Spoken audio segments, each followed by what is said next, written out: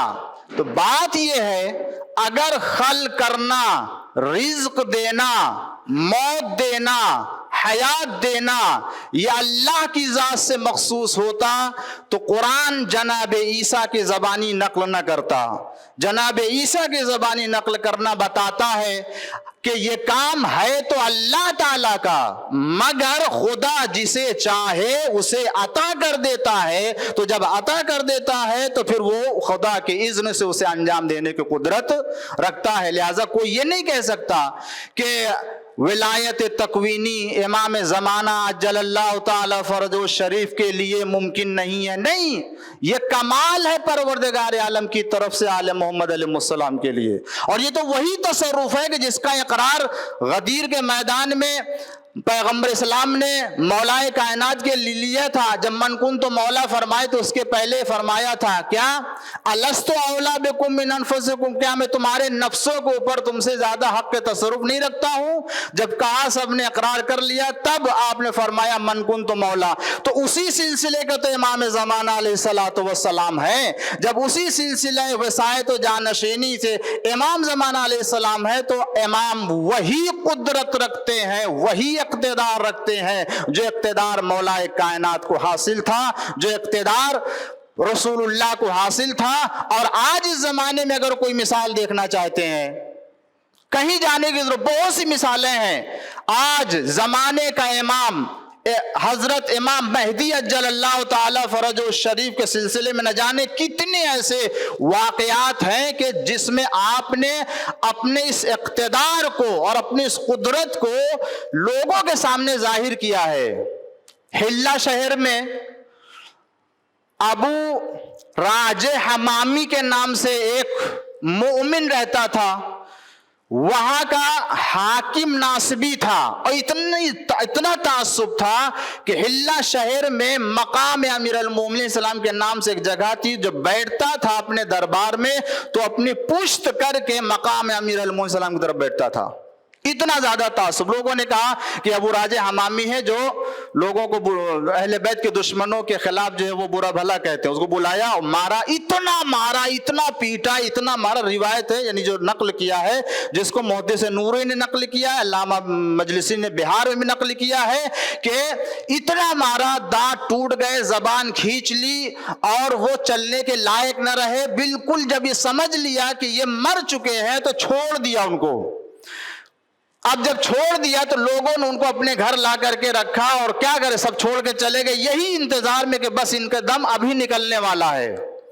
رات میں وہ خود کہتے ہیں کہ میں اکیلا امام زمانہ سے توسل کیا، زبان تھی نہیں، میں نے دل میں ارادہ کیا اپنے زمانے کے امام سے. اتنے میں، یہ خواب کی بات نہیں ہے، یہ مشاہدے کی بات ہے اور حضوری بات ہے کہ امام کا نور کمرے میں پھیلا اور اتنے میں امام آئے قریب، میرے دست مبارک سے میرے جسم کے اوپر ایک مرتبہ پھیرا اور کہا اے ابو راجہ حمامی اٹھو، باہر جاؤ اور اپنے اہل و عیال کے ساتھ کام کرو.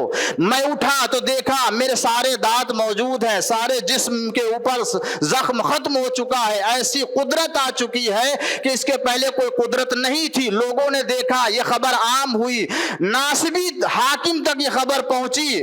اس نے بلایا، دیکھا ہاں یہ تو صحیح کہہ رہے ہیں. لہذا وہ یہ کرامت اور یہ قدرت امام کی دیکھ کر کے وہ بھی توبہ کرنے پر مجبور ہو گیا اور اس کے بعد اس نے ان کو اذیت نہیں دی.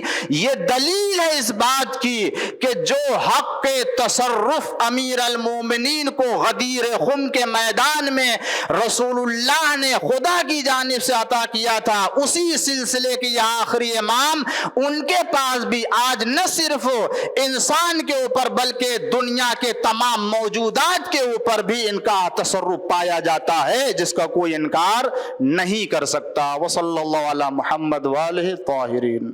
On behalf of 12 Talks, we present a humble token of appreciation.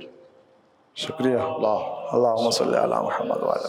Summarizing Maulana Qaisar Saab's speech, where he spoke about Wilayat Takwini, he said that the Ahl Bayt alayhimus salam are the special creation of Allah, so no man can compare himself or herself to them. Imam Mahdi alayhis salam has been bestowed the authority or the Wilayat of Takwini on the entire creation of the universe, which is the same as our holy Prophet, peace be upon him, and his family, and the Imams before him. صدق الله العلي العظيم.